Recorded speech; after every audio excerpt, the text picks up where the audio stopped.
Kejadian 16 ayat 1-16. Adapun Sarai, istri Abram itu, tidak beranak. Ia mempunyai seorang hamba perempuan orang Mesir, Hagar namanya.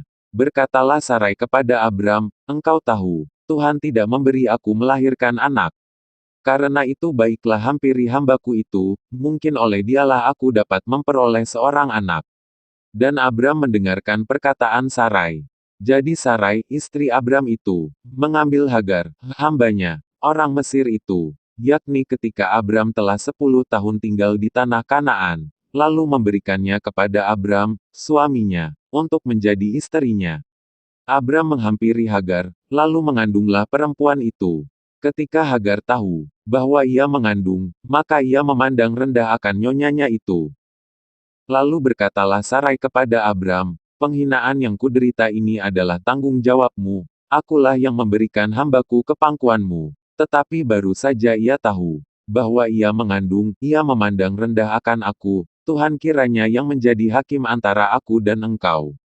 Kata Abram kepada Sarai, "Hambamu itu di bawah kekuasaanmu. Perbuatlah kepadanya apa yang kau pandang baik." Lalu Sarai menindas Hagar, sehingga ia lari meninggalkannya. Lalu malaikat Tuhan menjumpainya dekat suatu mata air di padang gurun, yakni dekat mata air di jalan ke Syur.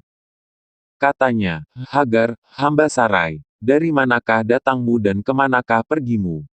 Jawabnya, "Aku lari meninggalkan Sarai, nyonyaku." Lalu kata malaikat Tuhan itu kepadanya, "Kembalilah kepada nyonyamu, biarkanlah engkau ditindas di bawah kekuasaannya." Lagi kata malaikat Tuhan itu kepadanya, "Aku akan membuat sangat banyak keturunanmu, sehingga tidak dapat dihitung karena banyaknya." Selanjutnya kata malaikat Tuhan itu kepadanya, "Engkau mengandung dan akan melahirkan seorang anak laki-laki dan akan menamainya Ismaek, sebab Tuhan telah mendengar tentang penindasan atasmu itu. Seorang laki-laki yang lakunya seperti keledai liar, demikianlah nanti anak itu. Tangannya akan melawan tiap-tiap orang dan tangan tiap-tiap orang akan melawan dia, dan di tempat kediamannya ia akan menentang semua saudaranya." Kemudian Hagar menamakan Tuhan yang telah berfirman kepadanya itu dengan sebutan, "Engkaulah El-Roy." Sebab katanya, "Bukankah di sini kulihat dia yang telah melihat aku?"